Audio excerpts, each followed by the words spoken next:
My dad up from the airport. He's coming to help me drive back to Arkansas.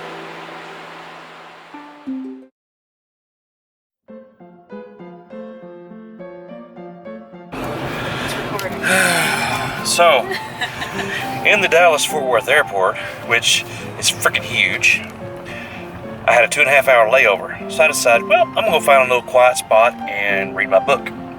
So I found a little place, lots of glass, I could look outside and watch the airplanes land and everything else, reading my book, getting a little sleepy. Lady over here to my left, about 20 feet, cold out. Guy behind me on his laptop, saying this is great. Not too long after, about 10-15 pages in, I hear two ladies talking. One's gabbing about one thing, the other one's gabbing about something else. Then the other one starts back up again, then the next one starts up again. Then that first one makes some god-awful bird noise. The other one giggles and makes I guess a mongoose noise or a shooting chicken noise, I don't know. And they go on. They just keep going and talking and talking and talking and won't shut up. And I was thinking, okay, be patient, be calm, because, you know, your wife tells you how loud you are and how much you talk too much. So I thought, okay, this is my punishment. So I continue to sit there and sit there and sit there and sit there, and they don't stop. It's like... Can't stop, won't stop. It's like, my God, take a breath. One of you, for the love of God, take a breath. So I get up and leave. I go to the other side of the airport. I kid you not. 20 minutes later, they're sitting right in front of me. They fucking followed you. And still talking. And then they add a friend. I'm like, my God, there's 3 of them. I'm going to have to kill 3 women in the middle of the airport, hide the bodies, and still make my flight. It's a lot to do in 2.5 hours. With about 70 other people around me. Oh, did I also add that there was a lady talking on FaceTime very loudly? I was in front of her, so I could see all the people look up occasionally and go, at her. It was hilarious. I actually enjoyed that. Until she started saying, "Oh my God, he went to jail for 7 years. Oh my God." I run myself off the road. Sorry.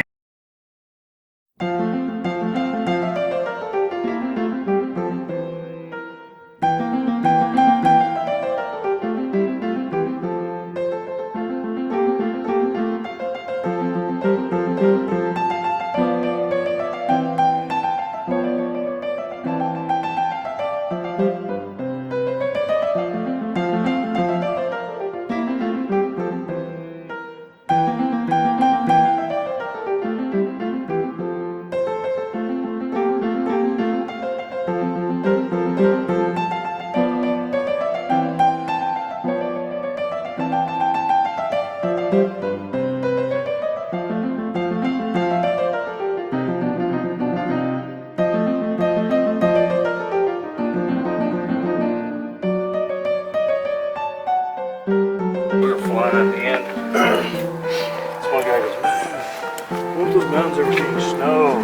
Oh yeah, they do. Yeah, he goes, "Well, probably." He goes, "I don't think so, it's the desert." And I almost turned around and said, "You do know they had the Winter Olympics here a few years ago, right?"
Take exit 27.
So, we're driving along, having a great time, loving the sunflowers that are randomly planted on the side of the road in New Mexico.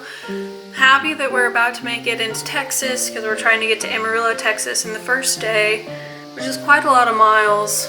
So we've been driving pretty much non-stop because throughout Arizona there's really no place to stop. I mean, we stopped at the McDonald's, but obviously we couldn't go inside. So tragedy struck and one of my back tires exploded. It didn't actually explode, it just kind of popped. I was driving, I immediately pulled over. The road in New Mexico is a little bumpy, and I'm gonna blame it on the road. And not that we tried to drive X amount of miles in one day without stopping. My low tire pressure light came on and I was like, oh, okay, we're about 3 exits away from a gas station that I want to stop at anyway. And then one of my back tires pops. We have to unpack my trunk to then get the spare tire out and then put my other tire in and like figure out how to get all this because the regular size tire won't fit in my wheel well, so it had to sit in the back and all the stuff that was sitting back there had to go into the cab of the car and my car was already stuffed. It's kind of an issue, but we did eventually make it to Amarillo that night. There is an alien resurrection in Texas. And there's aliens here.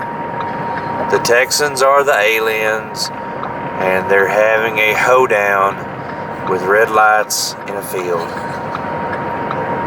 That is a lot of hoes. That's all I'm saying. And they're down.